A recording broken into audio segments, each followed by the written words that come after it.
కూడా ఆయన యొక్క రుణాన్ని మనం తీర్చుకోలేము. కారణం ఏంటి? ఆయన మన పట్ల జరిగిస్తున్నటువంటి కార్యాలను మనం జ్ఞాపకం చేసుకుంటే, ఆయన నిన్ను నన్ను బలపరుస్తున్నటువంటి విధానాన్ని జ్ఞాపకం చేసుకుంటే, ఆయనకి మనం ఏమిచ్చినా కూడా ఆయన మన రుణాన్ని మనం తీర్చుకోలేము. అందుకే ఎఫెసీయులకు రాసినటువంటి పత్రికలో అపోస్తలుడైన పౌలు పలుకుతూ ఉంటాడు. 1వ అధ్యాయము 4వ వచనం నుండి 6వ వచనాల్లో, ఎఫెసీయులకు రాసినటువంటి పత్రిక 1వ అధ్యాయము 4వ వచనం నుండి 6వ వచనం వరకు, ఎట్లనగా తన ప్రియుని యందు తాను ఉచితముగా మనకు అనుగ్రహించిన తన కృప మహిమకు కీర్తి కలుగునట్లు తన చిత్త ప్రకారమైన దయా సంకల్పము చొప్పున యేసుక్రీస్తు ద్వారా తనకు కుమారులుగా స్వీకరించుటకై మనలను ముందుగా తన కోసము నిర్ణయించుకొని మనము తన ఎదుట పరిశుద్ధులమును నిర్దోషమునై ఉండవలనని జగత్తు పునాది వేయబడక మునిపే ప్రేమ చేత ఆయన క్రీస్తులో మనలను ఏర్పరచుకొనెను. దేవుని స్తోత్రం చెల్లిద్దాం. హల్లెలూయా, హల్లెలూయా. మనం ఆషామాషిగా ఈ స్థలంలో లేవు. దేవుని యొక్క ప్రణాళికలో ఉన్నాం, దేవుని యొక్క ఆలోచనలో ఉన్నాం, దేవుని యొక్క తలంపులలో ఎప్పుడూ జగత్తు పునాది వేయబడక మునిపే ఆ యొక్క నిర్ణయంలో మనం ఉన్నాము కనుక ఈ పరిశుద్ధ స్థలంలో ఆయన ఆరాధించగలుగుతా ఉన్నాం, ఆయన గణపరచగలుగుతా ఉన్నాం, ఆయన స్తుతించగలుగుతా ఉన్నాం. ఏదో ఊరకనే మందిరం ఉంది కదా కాసేపు వచ్చి కూర్చుందామన్న ఉద్దేశంతో వచ్చిన వారు కాదు, కానీ మనం ఆయన జగత్తు పునాది వేయబడక మునిపే ఆయన యొక్క ఆలోచనలో ఉన్నవారు మనం ఎరిగి మనం ఆలోచన చేయగలిగితే నీ పట్ల నా పట్ల ఉన్నటువంటి ప్రణాళిక ఏమిటో ఆయన తెలియపరుస్తాడు. ఎలాంటి ప్రణాళిక కలిగి ఉన్నాడట? తన కృపామహిమకు కీర్తి కలుగునట్లు. అంటే కీర్తి అని అంటే పేరు ప్రతిష్టలు. తన కృపకు ఆయన ఎందుకు ఏర్పాటు చేశాడో, ఎందుకు నియమించాడో, ఎందుకు ఈ భూమి మీదకి నిన్ను నన్ను నిలబెట్టాడో ఆ ఉద్దేశాన్ని కూడా మనం గ్రహించగలిగితే, మనము ఎవరికి మహిమ కారణంగా ఉండాలో ఆ విషయాన్ని కనుక మనం అర్థం చేసుకోగలిగితే, మనం ఎందుకు ఈ స్థానంలో ఉన్నామో అర్థం చేసుకోగలిగితే, వాక్యం అంటా ఉండేటువంటి మాట ఏమిటి అంటే, ఆయనకు మహిమ కలిగినట్లు తన చిత్త ప్రకారమైన దయా సంకల్పము చొప్పున. ఆయన యొక్క దయలో మనం ఉన్నాం, ఆయన యొక్క ప్రేమలో మనం ఉన్నాం, ఆయన యొక్క చిత్తంలో మనం ఉన్నాం, ఆయన యొక్క ఇష్టంలో మనం ఉన్నాం. మనం ఆయన ఇష్టంలో ఉన్నాము కనుక మన మీద బాధ్యతలు ఉన్నాయి. మనం ఆయన యొక్క దయ సంకల్పము చొప్పున ఉన్నాము కనుక మన పట్ల ఆయన యొక్క ప్రణాళిక నెరవేర్చబడుతూ ఉంది. మన ద్వారా ఆయన యొక్క ఆలోచనలు నెరవేర్చబడుతూ ఉన్నాయి. మన ద్వారా ఆయనకు మహిమ వెళతా ఉంది.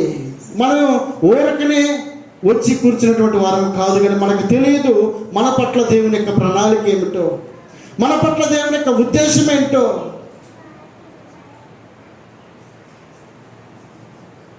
చిన్న బిడ్డ కోసం మనం ప్రార్థన చేయమని కోరుతాము. కారణం ఏంటి? తండ్రిగా నాకు ఒక ఆలోచన ఉంది కదా, ఒక తలంపు ఉంది కదా, ఒక ఇష్టం ఉంది కదా, ఆ ఇష్ట ప్రకారమే కదా పుట్టబోయే బిడ్డ కోసం మీ యొక్క ప్రార్థన అవసరత అంతా కోరడానికి గల కారణం ఏంటి? తండ్రిగా నాకేదో ఒక ఉద్దేశం ఉంది, ఆ ఉద్దేశ ప్రకారముగా ఆ బిడ్డ ఉండాలని ప్రార్థన అడగగలిగినటువంటి మనసు నాకుంటే, నిన్ను నన్ను మనలందరినీ కూడా పరమందున్నటువంటి దేవుడు ఏ ప్రణాళిక లేకుండా ఈ భూమి మీదకి పంపించగలడా? ఆయనకు కూడా ఒక ఉద్దేశం ఉంది. ఆ ఉద్దేశం చొప్పునే ఆయన నరుడిగా నిన్ను నన్ను ఈ భూమి మీదకి పంపించడానికి ఆయన యొక్క మనసులో ఉన్నటువంటి వారు, ఆయన మనసుకు ఇష్టమైనటువంటి వారు, ఆయన ఆలోచనకు ఇష్టమైనటువంటి వారు, ఆయన దయలో నీవు నేను బ్రతుకుతున్నటువంటి వారుగా ఉన్నాం. ఎవరి ఇష్ట ప్రకారం? దేవుని యొక్క ఇష్ట ప్రకారం. మనందరి పట్ల ఆయనకు ఒక ఉద్దేశం ఉంది, ఆయన ఒక ప్రణాళిక ఉంది. కనుక ఆయన మన పట్ల కృప చూపుతూ ఉన్నాడు, ఆయన యొక్క దయను మన పట్ల వెల్లడిపరుస్తూ ఉన్నాడు. దీని స్తోత్రం చెల్లిద్దాం. హల్లెలూయా, హల్లెలూయా. అందుకే వాక్యం అంటా ఉంది, తన చిత్త ప్రకారమైన దయా సంకల్పము చొప్పున యేసు క్రీస్తు ద్వారా తనకు కుమారులుగా స్వీకరించుటకై మనల్ని ముందుగా తన కోసము నిర్ణయించుకొని మనం తన ఎదుట పరిశుద్ధులమును నిర్దోషములై ఉండాలని జగత్తు పునాది వేయబడక మునిపే ఆయన ఏర్పరచుకున్నాడట. ఎంత గొప్ప దేవుడు, ఎంత ప్రణాళిక కలిగి ఉన్నాడు. ఒక చిన్న మానవుని పట్ల, అంతలో కనబడి అంతలో మాయమైపోయేటువంటి ఆ చిన్న నీటి పొడగ వంటి ఆ ప్రాణము పట్ల, ఆ యొక్క వ్యక్తి పట్ల, గడ్డి పువ్వు వంటి జీవితాన్ని ఎంత ప్రణాళికతో ఆయన సిద్ధపరుస్తూ ఉన్నాడు, ఎంత ప్రణాళికతో ఆయన నిన్ను నన్ను బలపరుస్తూ ఉన్నాడు. ఎక్కడ నుంచి పుట్టినటువంటి వారు, ఆయన చిత్తములో నుండి పుట్టినటువంటి వారు, మనం ఆయన ఇష్టములో నుండి వచ్చినటువంటి వారు, ఆయనకు నచ్చినటువంటి వారు కనుక ఈ భూమి మీద నిలబడగలుగుతా ఉన్నాం. మనకంటూ ఒక అడ్రస్ని ఇచ్చాడు, మనకంటూ ఒక స్థానాన్ని ఇచ్చాడు. కాబట్టి ఈ భూమి మీదకి రావడానికి దేవుని యొక్క దయా సంకల్పం ఉంది అనే విషయాన్ని నువ్వు గ్రహించగలిగితే, నా పట్ల దేవుని యొక్క ఉద్దేశం ఏమై ఉందో అనేటువంటి విషయాన్ని కనుక నువ్వు గ్రహించగలిగితే, దేవుని యొక్క ప్రేమ ఏంటో గమనించగలం, దేవుని యొక్క కృప ఏంటో గమనించగలం, దేవుని యొక్క ఆలోచన ఏమిటో గ్రహించగలం. కాబట్టి కొందరట దేవుని యొక్క ఇష్టం ఏంటో తెలియకుండా, కొందరు దేవుని యొక్క ఉద్దేశం ఏంటో తెలియకుండా, దేవుని యొక్క ప్రేమ ఏంటో తెలియకుండా వారు ఇష్టానుసారమైనటువంటి మార్గాల్లో నడుస్తున్నటువంటి వారు కొందరు ఉన్నారట. వారు పోగేసుకుని వెళ్ళింది ఏమీ లేదు. వారి ఇష్ట ప్రకారముగా జీవించి దేవుని ఇష్టాన్ని నెరవేర్చకుండా, దేవుని యొక్క ఆలోచన ప్రకారం నెరవేర్చకుండా వారి ఇష్టానుసారంగా నడిచినటువంటి వారై దేవునికి చిత్ర ప్రణాళికలో మేము ఉన్నాము అనే విషయాన్నే అసలు మర్చిపోయారట. కానీ వారు ఏమి సాధించలేకపోయారు. చదువుదాం ఆదికాండ గ్రంథంలో ఒక మాట చదువుదాం. 6వ అధ్యాయం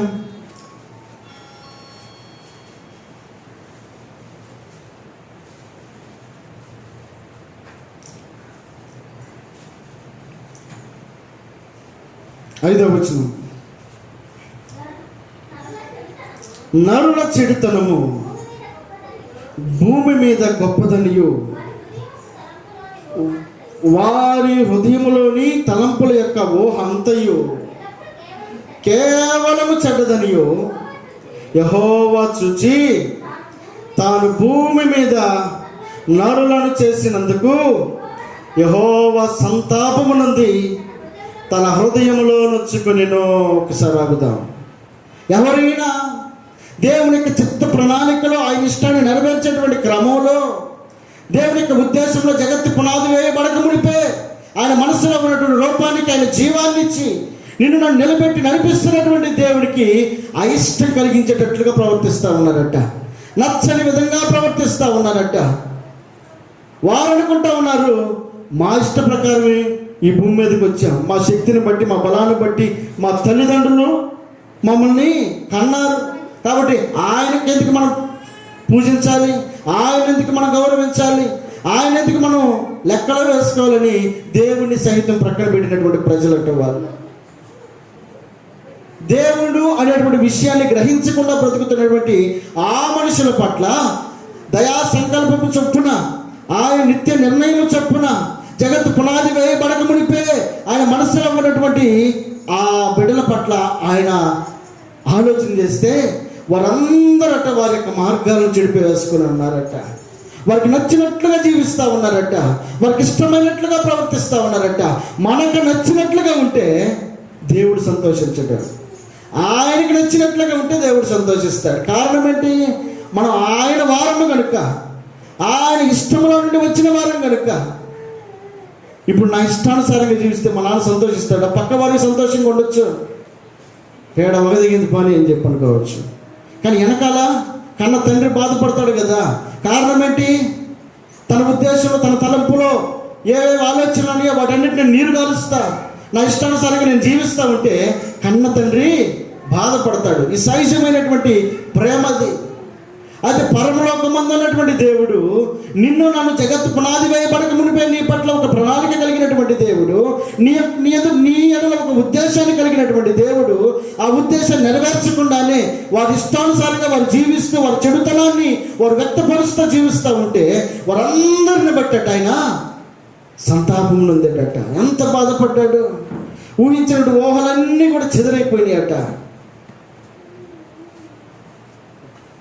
మేము బ్రతుకున్నామనంటే ఆయన కృప, మేము నిలబడ్డామంటే ఆయన కృప అనే విషయాన్ని వారు మర్చిపోయినటువంటి వారుగా ఉన్నారట.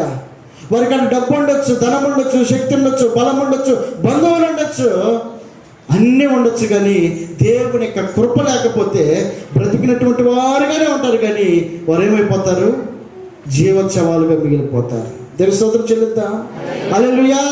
దేవుని యొక్క దయలో ఒక మనిషి లేకపోతే, దేవుని యొక్క కృపలో ఒక మనిషి లేకపోతే, దేవుని యొక్క కృపలో ఒక కుటుంబం లేకపోతే, దేవుని యొక్క మనసులో మనం లేకపోతే మన ఆశలన్నీ కూడా గల్లంతైపోతాయి, మన ఆశలన్నీ కూడా నీరుగారిపోతాయి. కారణం ఏంటి? దేవుని యొక్క సంతాపము, దేవుని యొక్క బాధ మన మీద ఉంటే మనం అభివృద్ధి చెందలేము, మనం ఆశీర్వాదకరంగా ఉండలేము.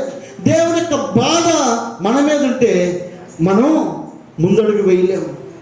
ఇక్కడ ఉన్నటువంటి ప్రజలను ఒకసారి ఆలోచన చేస్తే వారు ఇష్టాన్ని జరిగించుకుంటా ఉన్నారు, కానీ దేవుని యొక్క కృప వారితో లేదట. దేవుని కృప లేకుండా మనం బ్రతకగలమా? దేవుని కృప లేకుండా మనం జీవించగలమా? దేవుని యొక్క కృప లేకుండా మన ఇష్టాన్ని నెరవేర్చుకోవాలి అంటే అది ఎంత మాత్రం కూడా సాధ్యం కాదు. కొన్ని రోజులు చెల్లుతుంది, కొన్ని రోజులు మన స్వాధీనంలో ఉంటాయి ఆ రోజులన్నీ కూడా. ఆ తర్వాత ఆయన చేతుల్లోకి వెళ్ళిపోతాం. ఇక మన వల్ల కానే కాదు. ఆయన ఇచ్చినటువంటి అవకాశాన్ని సద్వినియోగపరచుకోకుండా ఉంటే ఒకరోజు ఆయన మనల్ని ఆయన చేతుల్లోకి తీసుకుంటే, వాక్యంలో ఎబ్రిల్ రాసిన గ్రంథకర్త అంటాడు కదా, జీవము కలిగిన దేవుని చేతులు పడుట ఎంత భయంకరమో అని అంటాడు. కనుక ఇక్కడ ఉన్న ప్రజల యొక్క ఆలోచనలు ఆయన యొక్క కృపలో లేవట, ఆయన యొక్క దయలో లేవట. ఆ లేకపోవడం వలన ఏమైంది తెలుసా? వారి మీదకి ఉగ్రత దిగి వచ్చిందట. మరొక వ్యక్తి ఉన్నాడు, అతడట దేవుని యొక్క కృపకు తగినట్లుగా నడుస్తా ఉన్నాడట. నన్ను బ్రతికించింది ఆయన, నడిపిస్తుంది ఆయన, పోషిస్తుంది ఆయన అనే ఉద్దేశం కలిగినటువంటి వాడై ఎంతో భయంతో వణుకుతో తన యొక్క భక్తి జీవితాన్ని కొనసాగిస్తూ ముందుకు వెళ్తా ఉన్నాడు. వారు బ్రతుకుతా ఉన్నారు, ఇతను బ్రతుకుతా ఉన్నాడు. కానీ ఒకరోజు వచ్చిందట, ఆయన కృపలో లేనటువంటి వారందరూ కూడా జలప్రయంలో కొట్టకపోయారట. ఆ ఒక్కడే నోవహు అనబడేటువంటి వ్యక్తి మిగిలిపోయాడట సజీవునిగా. దీని స్తోత్రం చెల్లిద్దాం. హల్లెలూయా. అదే అధ్యాయంలో 8వ వచనం చదువుదాం.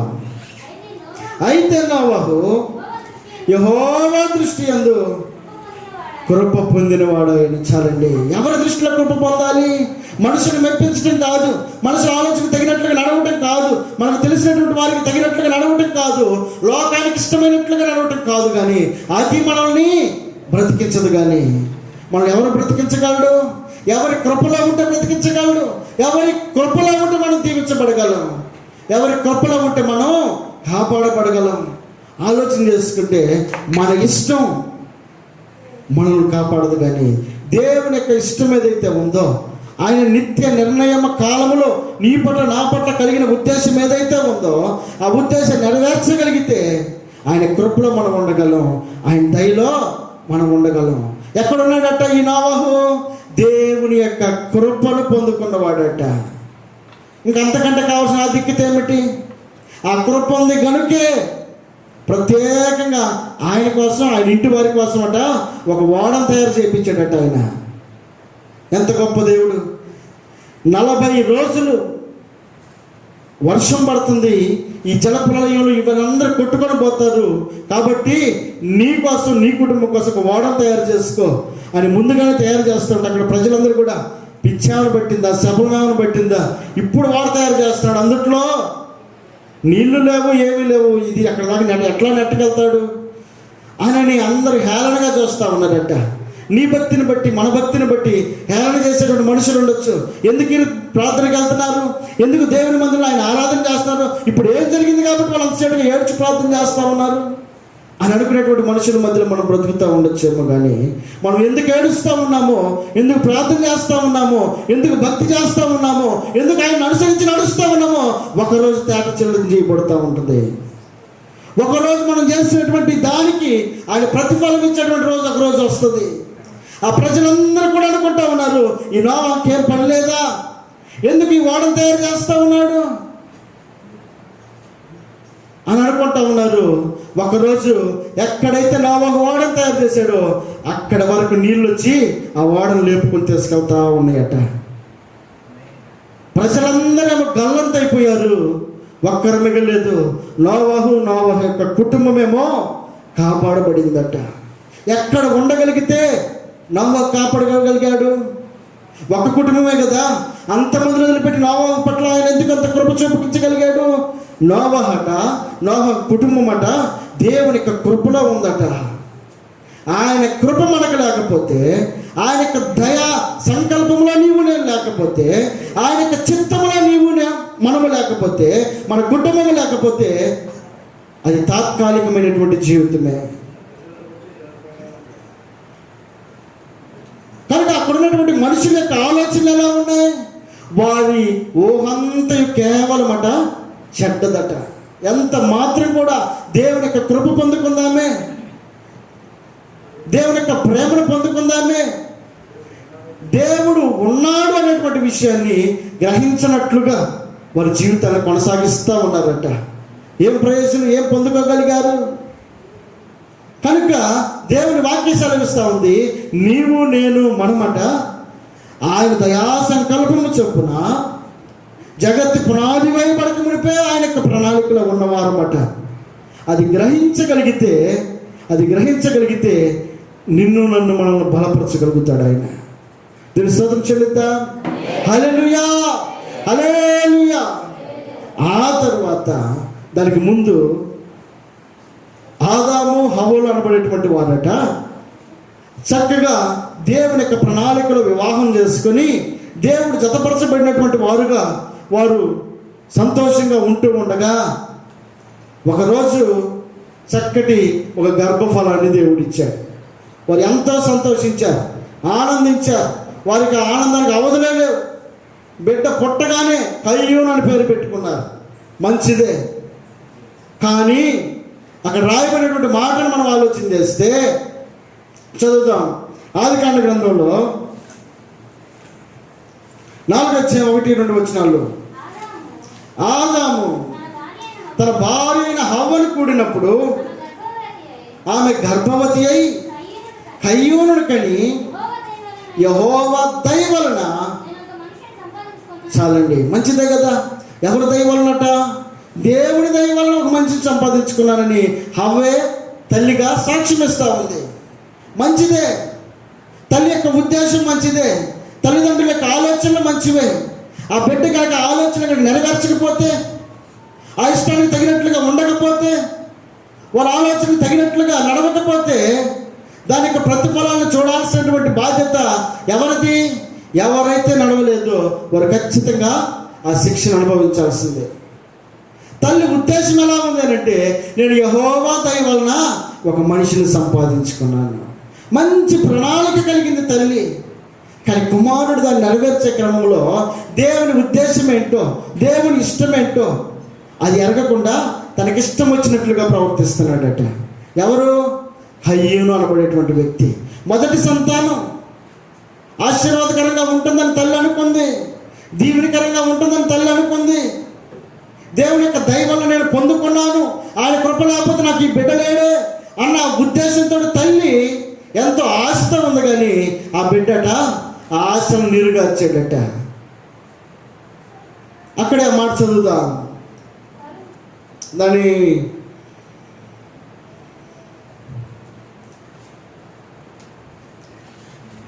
3వ వచనం. కొంతకాలమైన తర్వాత కయ్యూను పొలము పంటలో కొంత యెహోవాకు అర్పణగా తెచ్చెను. తర్వాత చివరి వచనంలో 7వ వచనం చూద్దాం. 4 నుంచి హేబేలు కూడా తన మందలో తొలిచూలిన పుట్టిన వాటిలో క్రొవ్విన వాటిని కొన్ని తెచ్చెను. యెహోవా హేబేలును అతని అర్పణను లక్ష్య పెట్టెను, కయ్యూనును అతని అర్పణను ఆయన లక్ష్య పెట్టలేదు. కాబట్టి కయ్యోనుకు మిక్కిలి కోపం వచ్చి అతడు తన ముఖము చిన్నపుచ్చుకొనగా యెహోవా కయ్యూనుతో, నీకు కోపమేలా? ముఖము చిన్నపుచ్చుకున్నావేంటి? నీవు సత్క్రియ చేసిన ఎడల తలనెత్తుకొనవా? సత్క్రియ చేయని ఎడల వాకిట పాపము పొంచి ఉండును, నీ ఎడల దానికి వాంఛ కలుగును, నీవు దానిని ఏలుదువనెను. చాలండి. దేవుడు యెహోవా దయ వల్ల నేను ఒక మనిషిని సంపాదించుకున్నాను అన్న తల్లి యొక్క ఆలోచనని ఎందుకు అలక్ష్య పెట్టాడు? దేవుని యొక్క దయ వల్ల పుట్టినటువంటి వాడుగా ఆ తల్లి అంత సంతోషించింది కదా, ఆ ఆశని ఎందుకు ఆయన ప్రక్కన పెట్టాడు అంటే, కయ్యూని దగ్గరికి వచ్చేసరికి అతని యొక్క నడవడికలో మార్పు వచ్చేసింది, ప్రవర్తనలో మార్పు వచ్చేసింది. ఏదో చెయ్యాలి కాబట్టి చేస్తూ ఉన్నాడు, దేవుని యొక్క దయ లేకుండానే, దేవుని యొక్క కృప లేకుండానే చేయాలి కాబట్టి చేస్తూ ఉన్నాడు. చేయాలి కాబట్టి చేస్తూ ఉంటే దానివలన దేవుని యొక్క దయ మనతో ఉండదు. ఏదో చేస్తున్నామని అనుకుంటే దేవుని యొక్క కృప మనతో ఉండదు. ఆయన యొక్క కృప మనతో లేకపోతే మనం చేసే ప్రతి దాన్ని కూడా ఆయన రిజెక్ట్ చేస్తూ ఉంటాడు, నెట్టి వేస్తూ ఉంటాడు. మనం తీసుకొచ్చి ఆయన పాదాల దగ్గర పెడతా ఉంటాం, ఆయన తృణప్రాయంగా తీసి పక్కన పెడతా ఉంటాడు. ఒకవేళ మనం మొహమాటానికి అవతల వ్యక్తి యొక్క మాట వినొచ్చు, వారు ఇచ్చింది మనం తీసుకోవచ్చు, అది మనుషులుగా మనం చేసేటువంటి ఆలోచన. అయితే దేవుడు నిన్ను నన్ను ఏ ప్రణాళికతోటి దేవుడు ఉద్దేశపరిచాడో, ఏ ప్రణాళికతో దేవుడు నిన్ను నన్ను బలపరుస్తూ ఉన్నాడో, ఆ ప్రణాళికలో నువ్వు లేకుండా, ఆయన యొక్క కృపకు తగినట్లుగా నువ్వు నడవకుండా, ఆయన యొక్క దయకు తగినట్లుగా నువ్వు నడవకుండా మన ఇష్టానుసారంగా చేసుకుంటూ పోతూ ఉంటే తీసుకుంటాడు ఆయన అని అనుకుంటే ఆయన తీసుకునేవాడు కాదు. ఆయన కోరుకుంటుంది ఏంటి? విరిగి నలిగిన మనస్సును ఆయన కోరుకునేటువంటి వాడు. ఏ హృదయంతో మనం ఇస్తూ ఉన్నామో, అది దేవుని స్తుతించడం కావచ్చు, దేవుని కనపరచడం కావచ్చు. మనసు ఎక్కడో పెట్టి కాసేపు చప్పట్లు కొడితే, ఆలోచన ఎక్కడో పెట్టి కాసేపు దేవా అనంటే, కయ్యూనట దేవుని యొక్క దయ వలన వచ్చిన వాడే, కానీ ఆ దయనట ఉంచుకోలేకపోయాడట. తన యొక్క ప్రవర్తనను బట్టి, తన యొక్క నడవడికను బట్టి, తన యొక్క ఆలోచనను బట్టి దేవునికి చేయాల్సినటువంటి విషయంలో అతను నిర్లక్ష్యంగా వ్యవహరించినటువంటి విధానాన్ని బట్టి దేవుని యొక్క దయకు, దేవుని యొక్క కృపకు దూరంగా మిగిలిపోయాడట. ఇప్పుడు దూరంగా కూర్చొని వ్యసనపడుతూ ఉన్నాడు. దేవుని దగ్గరికి అర్పణ తీసుకొచ్చాడు, అర్పణ ఏమో దేవుడు త్రోసేశాడు. ఎందుకు కయ్యూను, నువ్వెందుకు బాధపడతా ఉన్నావు? ఎందుకు నువ్వు అంతగా మొహం చిన్నపుచ్చుకున్నావు? ఏంటి కారణం? నాకంటే వెనక పుట్టాడు అయ్యేవాడు, వాడు పెట్టిందేమో తీసుకున్నావు, నేను ఇచ్చింది ఎందుకు తీసుకోలేదు అని అంటే ఆయన అంటున్న మాట ఏంటి తెలుసా? నువ్వు సత్క్రియ చేసిన ఎడల తలెత్తుకొనవా. సత్క్రియ అంటే ఏంటి? మంచి క్రియ, మంచి ఆలోచన, మంచి మనసుతోటి కనుక నువ్వు చేయగలిగితే నువ్వెందుకు తలదించుకోవాల్సిన పరిస్థితి, నువ్వెందుకు వెనకబడాల్సినటువంటి పరిస్థితి, నువ్వెందుకు ఆశీర్వాదానికి దూరంగా ఉండాల్సినటువంటి పరిస్థితి? నీవు నీ తమ్ముడు వలె అర్పణ అంగీకరించబడినట్లుగా, దీవెనకరంగా ఉన్నట్లుగా, ఆశీర్వాదకరంగా ఉన్నట్టుగా నువ్వెందుకు ఉండలేకపోతా ఉన్నావు? ఒకసారి ఆలోచన చేసుకొని కయ్యూనుతోటి దేవుడు సెలవిస్తూ ఉన్నాడు. ఒకవేళ నువ్వు సత్క్రియ కనుక చేస్తుంటే నువ్వెందుకు తలదించుకుంటావు? నీవు కూడా తలెత్తుకునేవాడివి. ఎక్కడ లోపం వచ్చింది? సత్క్రియ చేసే విషయంలో లోపం వచ్చింది, అర్పణ అర్పించే విషయంలో లోపం వచ్చింది, దేవుడికి అనాలోచితంగా దేవుడి సన్నిధికి వచ్చే విషయంలో దేవుడు అలక్ష్యం చేస్తూ ఉన్నాడు. కనుక ఆ తల్లట దేవుని దయ వలన పొందుకుంది, కానీ ఆ దయ ఆ బిడ్డ ఉంచుకోలేకపోయాడట. కనుక ఏమైపోయాడు? దేశ దిమ్మరై ఎక్కడో ఊరిగాని ఊరిలో తిరుగుతూ అలాగే తన యొక్క కాలాన్ని గల్లపించాడట, ఆశీర్వాదం లేకుండానే. దేవుని యొక్క దయ కలిగినటువంటి హేబేలేమో క్రొవ్విన వాటిలో శ్రేష్టమైనటువంటి దేవునికి ఇష్టమైనది ఏదో గ్రహించి ఇవ్వడానికి ఇష్టపడినటువంటి ఆ హేబేలు యొక్క అర్పణనట దేవుడు అంగీకరించాడట. హేబేలు చనిపోయినప్పటికీ కూడా అతని రక్తము దేవుడితో మొరపెడతా ఉంటే హేబేలు కోసం ఆయన దిగి వచ్చినటువంటి వాడుగా ఉన్నాడట. ఒక మనిషి పట్ల దేవుని యొక్క కృప విస్తరిస్తే ఆయన ఏదైనా చేయడానికి సమర్థుడు. కయ్యూను అనుకున్నాడు, నేను నా తమ్ముడు చంపేసాను, ఎవరు చూడలేదు అనుకున్నాడు. ఎందుకు చంపేసేవయ్యానంటే, నాకంటే దేవుని దగ్గర ఘనంగా ఎంచబడతా ఉన్నాడు, నాకంటే ఆశీర్వాదకరంగా ఉన్నాడు, నాకంటే దీవెనకరంగా ఉన్నాడు అని తన ఆలోచనకు వదిలిపెట్టి దేవుని చిత్తానికి అప్పగించకుండా తను సత్క్రియ చేసే విషయంలో వెనకబడినటువంటి వాడుగా ఉండి కూడా తన తమ్ముని చంపడానికి చేసినటువంటి ప్రయత్నాన్ని దేవుడు అడ్డగించాడట. ఆ రక్తం మొరపెడతా ఉందట, అపరాధమైనటువంటి రక్తం మొరపెడతా ఉందట. ఆ మొరను విన్నటువంటి దేవుడు దిగి కయ్యూనుని ఎక్కడ కనబడకుండా నెట్టివేసినట్లుగా చూస్తా ఉన్నాం. దేవుని యొక్క ఆశీర్వాదానికి ఒక మనిషి దూరం అయితే ఆ మనిషి కనుమరుగైపోతాడు. కనుక దేవుని యొక్క దేవుని యొక్క దయా సంకల్పం నీ పట్ల నా పట్ల ఉందని ఎరిగినటువంటి వారమై ఉంటే, ఆయన మన పట్ల ఒక ఉద్దేశాన్ని కలిగి ఉన్నాడని కనుక ఎరిగి ఉన్నట్లయితే, మనం చేస్తున్న భక్తి విషయంలో ఆయన ఏమి కోరుకుంటున్నాడో ఆ విషయాన్ని నువ్వు గ్రహించినటువంటి వ్యక్తివై ఉంటే, మనము ఆయన చిత్త ప్రణాళికలో అంత మాత్రమే కాదు, ఆయన జగత్తు పునాదిగా పడక మునిపే మన పట్ల కలిగినటువంటి ప్రణాళిక ఏమిటో గ్రహించగలిగితే ఆయన ఉద్దేశాన్ని నెరవేర్చగలుగుతాం. దేవుని స్తోత్రం చెల్లిద్దాం. హల్లెలూయా, హల్లెలూయా. నోవహు దేవుని యొక్క ఉద్దేశం ఏంటో గ్రహించాడు, దేవుని యొక్క కృప పొందుకున్నాడట. కయ్యూను దేవుని యొక్క ఉద్దేశం ఏంటో గ్రహించలేకపోయాడు, దేవుని కృప నుండి దూరం అయిపోయాడట. దేవుని కృపకు దగ్గరగా ఉన్నటువంటి వ్యక్తి ఏమో శ్రమలలో ఎత్తబడ్డాడు, అక్కడ ఉన్నటువంటి జల ప్రయాణంలో కాపాడబడ్డాడు. ఈ వ్యక్తి ఏమో దారి మిన్ను కానక ఎక్కడో ఏ పరిస్థితి ఎక్కడుంటాడో తెలియక దిక్కుదోచని అగమ్యమైనటువంటి స్థానానికి వెళ్ళిపోయినట్లుగా కయ్యూనును మనం చూస్తాం. కనుక ఈ మధ్యాహ్న కాల సమయంలో దేవుడు జ్ఞాపకం చేస్తా ఉన్నాడు, దేవుని యొక్క దయా సంకల్పము చొప్పున నిన్ను నన్ను నియమించినటువంటి దేవుడు, ఆయన యొక్క కృపలో బలపరుస్తున్నటువంటి దేవుడు, ఆయన యొక్క ఆలోచనలో నీవు నేను ఉన్నామనేటువంటి విషయాన్ని గ్రహించగలిగితే దేవుడు మనతో ఉండి ఆయన యొక్క కార్యాలని చేయడానికి ఇష్టపడతాడు. కనుక చదువుదాం, ఒక మాట చదువుదాం. నెహెమ్యా రాసిన గ్రంథం 9వ అధ్యాయము 19వ వచనం. నెహెమ్యా గ్రంథం 9వ అధ్యాయం 19వ వచనం.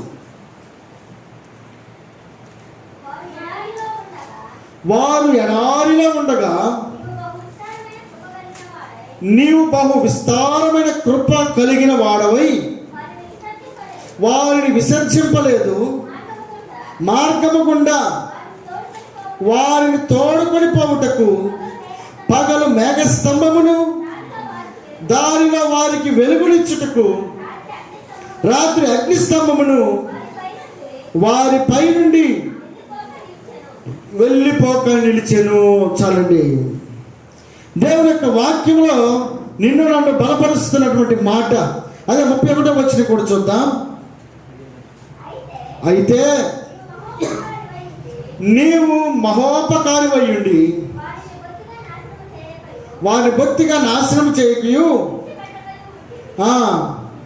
నిజముగా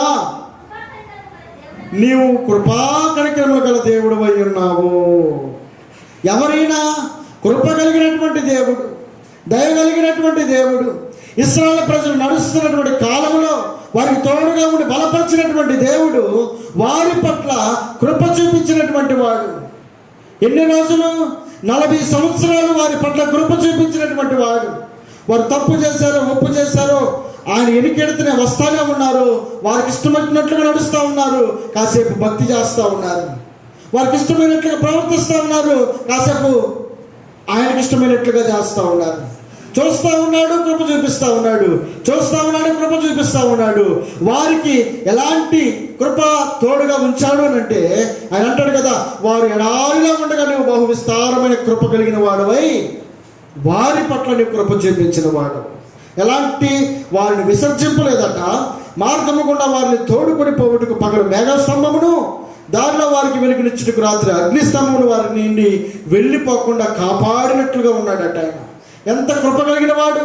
ఆ 40 సంవత్సరాల్లో వారు ఏదో మేలు చేశారని కాదు, వారు ఏదో మంచి చేశారని కాదు, వారికి నచ్చినట్లుగా ప్రవర్తిస్తూ, వారికి నచ్చినప్పుడు దేవునికి ఇష్టంగా ఉంటూ, వారికి నచ్చినప్పుడు వారికి నచ్చినట్లుగా జీవిస్తూ నడుస్తున్నటువంటి ఆ ప్రజల పట్లట పగలేమో మేఘస్తంభాన్ని ఉంచాడట, రాత్రి అగ్నిస్తంభాన్ని ఉంచి వారి నుండి అవి దాటిపోకుండా వారు నడిచినంత కాలం వారికి తోడుగా వాటిని దేవుడు ఉంచి నడిపించాడట.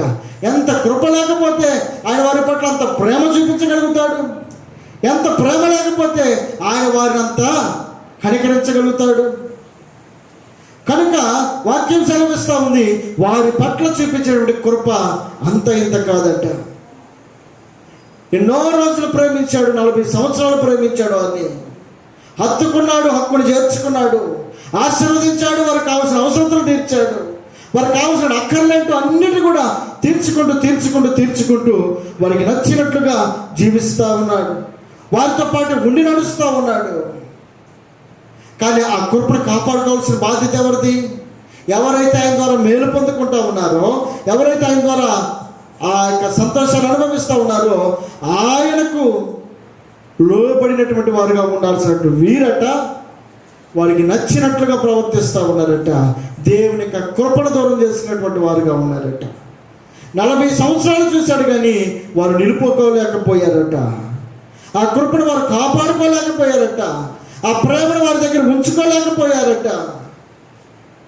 ఎర్ర సముద్రం వచ్చినప్పుడు కనికరించినటువంటి దేవుడు, ఆహారం కావాలన్నప్పుడు కనికరించినటువంటి దేవుడు, దాహం కావాలన్నప్పుడు కనికరించినటువంటి దేవుడు, వారికి తోడుగా ఉండి పగలు మేఘస్తంభములకి రాత్రి అగ్నిస్తంభములు తోడుగా వచ్చినటువంటి దేవుడు వారి పట్ల కృప విడిచిపెట్టకుండా నడిచినప్పటికీ వారి ఆలోచనలో మార్పు లేదట, వారి క్రియల్లో మార్పు లేదట, వారికి నచ్చినట్లుగా జీవించుకుంటూ వెళ్ళిపోతున్నటువంటి వారిని ఒక్కసారిగా వదిలేసాడట.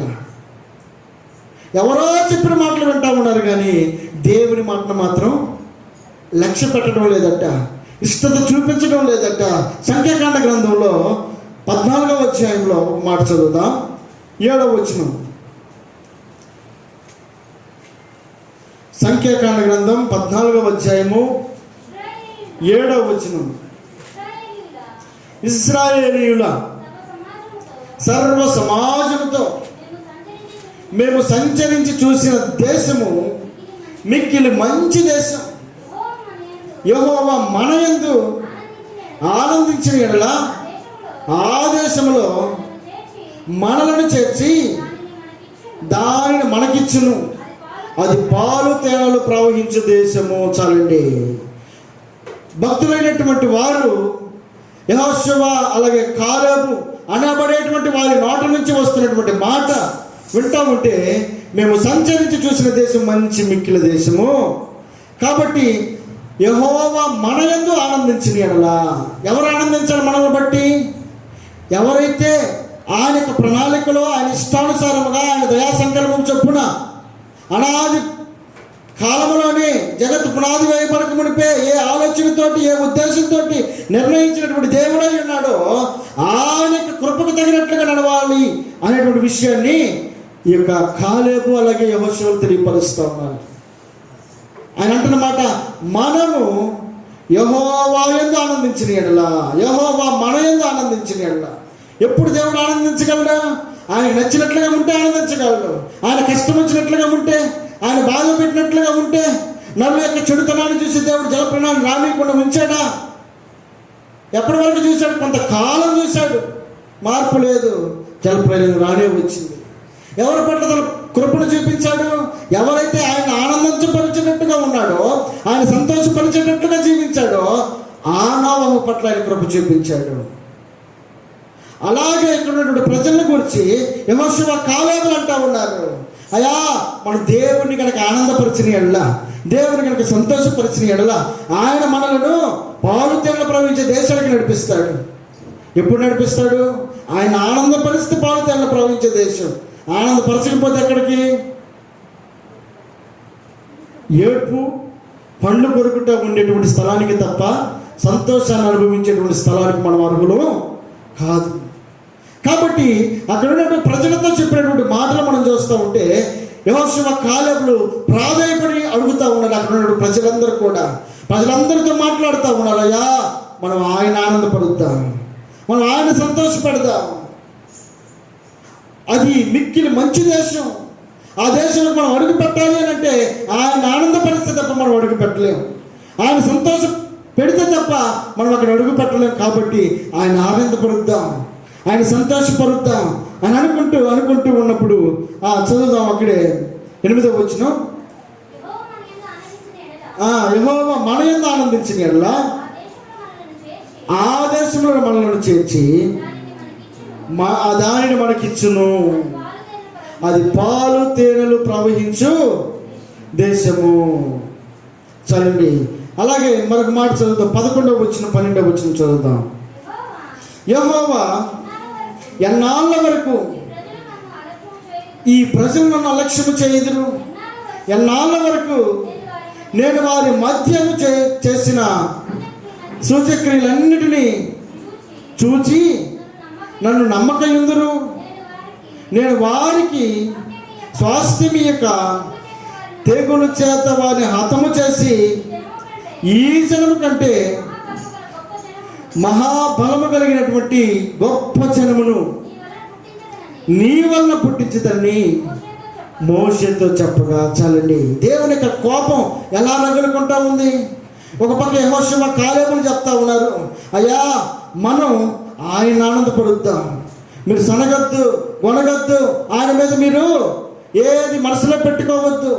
కాబట్టి మన సంతోషంగా శాశ్వతంగా ఆనందంగా ఉండాలని అంటే ఆ పాలు తేనెలు ప్రవహించినటువంటి ఆ మిక్కిలి మంచి దేశానికి వెళ్ళడానికి అనుగుణంగా ఉండాలని అంటే మనకు ఆయనకు నచ్చినట్లుగా ఉండాలి అని అంటూ ఉంటే వారిలో మార్పు లేదట. చూశాడు ఆయన యొక్క కోపాన్ని వెళ్ళగలుగుతూ ఉన్నాడు. ఎన్నాళ్ళ వరకు ఈ ప్రజలను అలక్ష్యము చేయుదురు నన్ను, ఎన్నాళ్ళ వరకు నేను వారి మధ్యను చేసిన సూచక్రియలన్నిటి నన్ను నమ్మకయుందురు.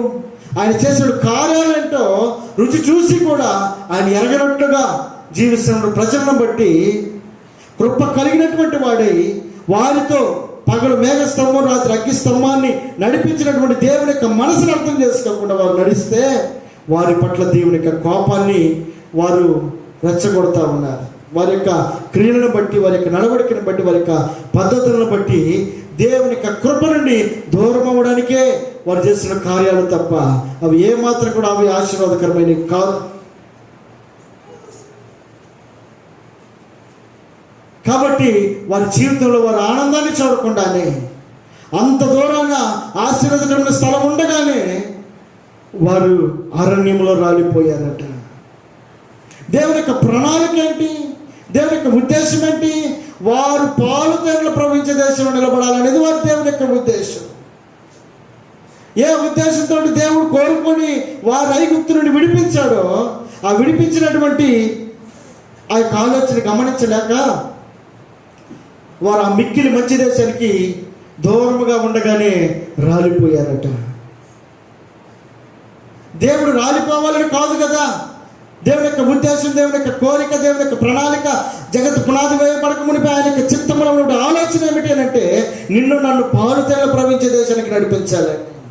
అక్కడికి పోకుండానే ఆ పగలు మేఘస్తంభం ఎందుకుందో, రాత్రి అగ్నిస్తంభం ఎందుకుందో, మమ్మల్ని కాపాడడానికే కదా, మాకు తోడుగా ఉండటానికే కదా, మా అక్కర్లు తీర్చడానికే కదా, మా అవసరతలు తీర్చడానికే కదా ఆయన యొక్క కృప మమ్మల్ని వెంటాడింది అనేటువంటి విషయాన్ని మర్చిపోయినటువంటి ఈ ప్రజలట దేవుని యొక్క కృపకు దూరంగా ఉన్నారట, దేవుని యొక్క కోపానికి దగ్గరైపోయారట. దేవుని ఉద్దేశం ఏంటో గ్రహించగలిగితే తల్లి అనుకుంటా ఉంది హవ్వ, నేను దేవుని దయ వలన ఒక మనుషుల్ని సంపాదించుకున్నాను. ఎంత గొప్ప ఉద్దేశం! ఆ తల్లి యొక్క ఆశను నీరుగార్చాడా లేదా? ఆశీర్వాదాన్ని చూడగలిగాడా? దేశ దిమ్మరై ఊరుగాని ఊర్లో ఎక్కడో ఆశీర్వాదం లేని చోట నివసించాల్సిన పరిస్థితిలోకి వెళ్ళిపోయాడు. ఈ మధ్యాహ్నం దేవుడు జ్ఞాపకం చేస్తూ ఉన్నాడు, దేవుడికి నీ పట్ల నా పట్ల ఒక ప్రణాళిక ఉంది, ఒక ఉద్దేశం ఉంది. జగత్తుకు పునాది వేయబడక మునిపే అని అంటే ఈ భూమిని, ఆకాశమును, నక్షత్రములను, సకల చరాచర జీవిని సృష్టించక ముందే నీ పట్ల ఒక ప్రణాళిక కలిగినటువంటి దేవుని ఉద్దేశాన్ని నువ్వు గ్రహించగలిగితే నీ విలువేంటో, నీ గొప్పతనం ఏంటో నువ్వు గ్రహించగలుగుతావు. ఆ ప్రణాళిక నువ్వు అర్థం చేసుకోగలిగితే నువ్వు ఆయన యొక్క కృపను పొందుకోగలుగుతావు.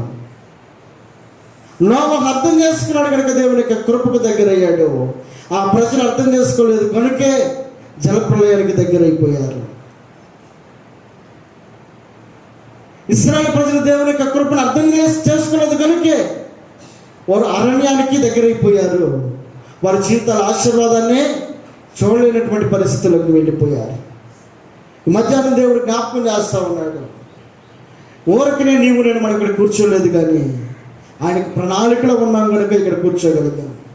ఆయనకు ప్రణాళికలో ఉన్నాం కనుక నీకు నాకు ఈ మాటలు దేవుడు తెలియపరుస్తూ ఉన్నాడు. కనుక దేవుని యొక్క దయ లేకుండా మనం ఏది సంపాదించినా, మనం ఏమి చేసిన ప్రయోజనమే లేదు.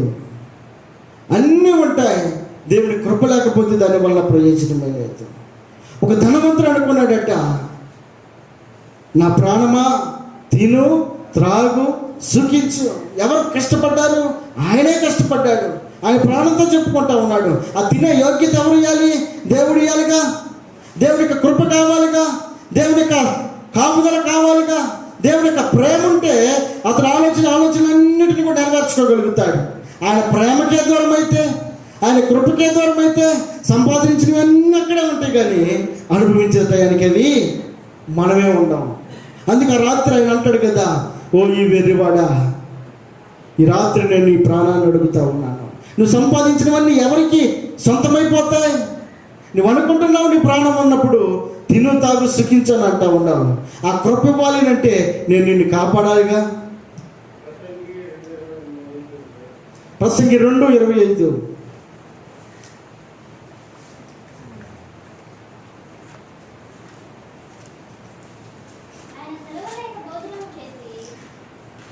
ఆయన సెలవు లేక భోజనము చేసి సంతోషించుట ఎవరికి సాధ్యము? చాలండి. ఆయన సెలవు లేక, ఆయనే కనుక మన పట్ల ఆ అనుగ్రహమే కనుక లేకపోతే, ఇప్పుడు ఇక్కడ కూర్చున్నటువంటి మనం ఇంటి దాకా వెళ్ళగలుగుతూ ఉన్నాము అని అంటే, అందరితో క్షేమంగా ఉండగలుగుతూ ఉన్నాము అని అంటే ఎవరి కృపను బట్టి? మన ఆలోచన కాదు, మన జ్ఞానం కాదు, మన బలం కాదు, మనకున్నటువంటి సంపద కాదు. సంపద ఉన్నటువంటి వ్యక్తే ఈ రాత్రి రాగానే మొత్తం వదిలేసి వెళ్ళిపోయాడు. అనుకుంటానికి అనుకున్నాడు తన మనసుతోటి, తిను, తాగు, సుఖించు. చేయగలిగాడా? చేయలేకపోయాడు. ఎవరి కృప కావాలి? ఆయన కృప కావాలి. ఆయన కృప లేనిదే మనం ఏది కూడా చేయలేము.